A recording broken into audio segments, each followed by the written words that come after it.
Sepeda motor Munir sempat hilang dari garasi rumahnya. Munir melapor, kemudian anak buah atau jajaran dari Polda Lampung bergerak cepat mengungkap kasus ini.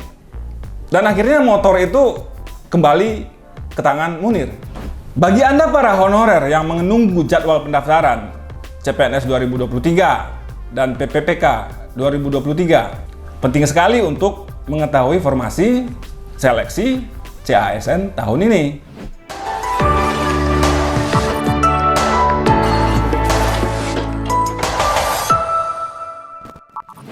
Assalamualaikum, hai sobat negeriku.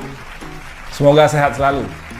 Sepekan berlalu, reactionjpn.com kembali menemuimu. Bersama gua Ade, ada cerita di balik berita. Bakal hadir 5 berita terpopuler pekan ini. Apa saja?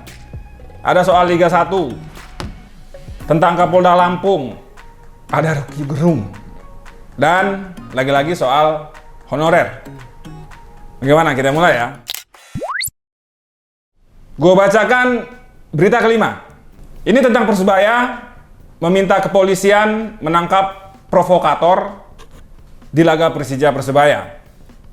Manajer Persebaya Yahya Al-Katiri meminta PT Liga Indonesia Baru mengevaluasi peraturan yang telah diterapkan terkait pemberhentian pertandingan di saat lagu rasis berkumandang.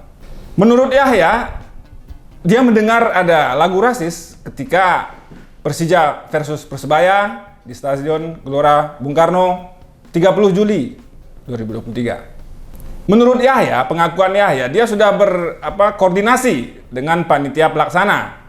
Namun dia tidak mendapat respon yang diharapkan. Yahya meminta peraturan ini tegas. Kalau lagu rasis berkumandang, pertandingan dihentikan untuk sementara. Kita masuk komentar ya. Komentar pertama dari Cinta Bola. Apa kata Cinta Bola? Kapan mau maju sepak bola tanah air kalau selalu saja ada yang bikin rusuh? Ya, nggak pernah maju kalau rusuh. Yang enak itu kan yang kalau bareng-bareng kita maju tanpa kerusuhan. Komentar kedua dari Ahmad Faizi. Negara Asia lain sudah sibuk memajukan timnasnya untuk pertandingan besar dunia. Indonesia masih sibuk dengan urusan provokator dan supporter rusuh. Bosan, terserah apa maumu. Gitu ya. Ya, benar Ahmad Faizi. Kita bisa melihat negara-negara tetangga di Asia Tenggara, nggak usah jauh-jauh. Mereka sudah berpikir beberapa tahun ke depan. Tapi nggak usah pesimistis, Ahmad Faizi. Pelan dan pasti kita bisa ikut maju bersama-sama. Itu berita kelima. Kita masuk berita keempat ya. Berita keempat nih, sobat negeriku. Ada cerita di balik berita. Ini ada ucapan terima kasih untuk Kapolda Lampung, Irjen Helmi Santika. Ucapan terima kasih ini spesial karena datangnya dari korban pencurian. Dia jadi korban motornya hilang. Nama korbannya Munir. Sepeda motornya Honda Supra. Sepeda motor Munir sempat hilang dari garasi rumahnya. Munir melapor, kemudian anak buah atau jajaran dari Polda Lampung bergerak cepat mengungkap kasus ini. Dan akhirnya motor itu kembali ke tangan Munir. Jadi Supra kesayangan Munir itu kembali ke pemiliknya. Alhamdulillah. Munir pun berkata, terima kasih Pak Kapolda, motor sudah ditemukan. Ini motor buat saya kerja sehari-hari. Wah. Selamat Munir dan bravo Pak Kapolda Lampung. Pak Helmi. Kita masuk komentar ya sobat negeriku. Komentar pertama dari Anita Sip. Tolong penjarakan pelaku curanmor selama mungkin karena mereka biasanya tak tobat-tobat. Jadi maksudnya setelah bebas, mencuri lagi. Wah ini berat nih. Tembak saja kakinya, biar kapok sekalian. Ya kalau memang udah protapnya, kalau memang udah prosedur untuk tembak, ya ada tembak peringatan, ada tembak di kaki gitu. Yang pertama itu tembak ke atas dulu. Sabar ini tak sabar. Komentar kedua dari manusia biasa. Wah, ada manusia biasa, ada manusia luar biasa kayaknya. Capek-capek kerja buat kredit motor, motornya dicuri orang. Kalau aku ketemu pelakunya, tak bakal ada ampun. Wah, ini manusia biasa mau cari perkara nih kayaknya sama pencuri motor. Nggak apa-apa, kita dukung. Itu komentar kedua. Kita masuk berita ketiga ya Sobat Negeriku. Berita ketiga. Bocah 5 tahun tewas kena tabrak mobil anggota DPRD Lampung. Waduh, ini sedih nih. Anggota Dewan Perwakilan Rakyat Daerah Provinsi Lampung berinisial OR menabrak anak kecil. Miris, si anak kecil meninggal dunia. Kapolresta Bandar Lampung, Kombes Ino Haryanto, mengatakan pihaknya akan melakukan proses hukum sesuai prosedur yang berlaku terhadap insiden tersebut. Akan diproses sesuai prosedur yang berlaku, kata Kapolres. Ini maksudnya walaupun pelaku atau terduga pelaku merupakan anggota dewan, tapi tetap ada aturan dan proses hukum yang harus tetap dilakukan karena ini jelas sudah ada korban. Kasat Lantas Polresta Bandar Lampung Kompol Ikhwan Sukri mengatakan pengendara mobil, ini maksudnya OR tadi, yang menabrak bocah 5 tahun itu sudah dimintai keterangan. Dari data awal, si OR ini pekerjaannya swasta, tetapi setelah Pak Polisi menelusuri gitu kan, setelah dicek kembali, ternyata memang sopir ini anggota DPRD berinisial OR. Surprise. Dia tuh nggak melihat ada anak kecil di pojokan gang, pojokan jalan. Ya apapun itu, jalani saja proses hukum yang berlaku. Kita masuk komentar, Sobat Negeriku. Komentar pertama dari Urip Saiki. Wah, tamat sudah karir anggota DPRD ini. Tidak berhati-hati dengan kendaraannya, tidak berhati-hati dalam berkendara. Pak Polisi, mohon jangan ada damai. Siapapun yang bersalah harus diusut. Oke, Urip. Ya, siapapun yang bersalah harus diusut. Benar. Let's go. Komentar kedua dari Hamdi 17. Kalau boleh tahu mobil yang dikendarai anggota DPRD itu mereknya apa sih? Wah, ini kayaknya Hamdi, maaf, tajam matanya nih. Tahu dia mobil apa mereknya, dia tahu anggota DPRD yang mana. Semoga bisa diusut tuntas kasus hukumnya. Amin. Jadi ada keadilan untuk si korban. Kita masuk ke berita kedua, Sobat Negeriku. Sobat Negeriku, berita kedua. Ini ngeri-ngeri sedap nih, Sobat Negeriku. Jokowi merespons komentar heboh Rocky Gerung. Jadi kan Rocky Gerung udah beberapa hari ini jadi buah bibir. Jokowi mengaku dia tidak terprovokasi dengan pernyataan Rocky Gerung yang menyebutnya dengan kata tak mengenakan lah. Jokowi menilai pernyataan Rocky Gerung itu tak berdampak besar kepada dirinya. Itu hal-hal kecil lah, saya kerja saja, kata Jokowi di Senayan, Jakarta, Rabu 2 Agustus. Wait a minute. Rocky Gerung sendiri telah dilaporkan karena diduga menghina Presiden Jokowi dan juga tambahannya diduga menyebar berita bohong. Diduga ya, Sobat Negeriku ya. Sejumlah organisasi sukarelawan pendukung Jokowi melaporkan Rocky Gerung ke polisi. Ya, ini pendidikan politik dan juga dinamika hukum di Indonesia. Apakah benar pernyataan Rocky itu penghinaan buat Presiden Jokowi? Atau buat jabatan presiden? Atau buat pribadinya Jokowi sendiri? Rocky Gerung ini seorang filsuf, akademisi, dan intelektual publik Indonesia. Anda suka atau tidak, Rocky orang berpendidikan, punya reputasi. Terlepas itu ada memicu kontroversi. Rocky, pria Manado ini pasti punya alasan. Berani melontarkan pernyataan yang membuat heboh. Apalagi dia mengeluarkan kata-kata itu di depan umum. Dalam sebuah diskusi pula lagi.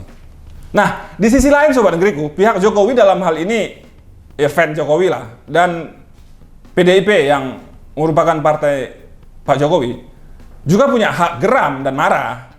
Rakyat dimanapun juga wajar gemes sama Rocky.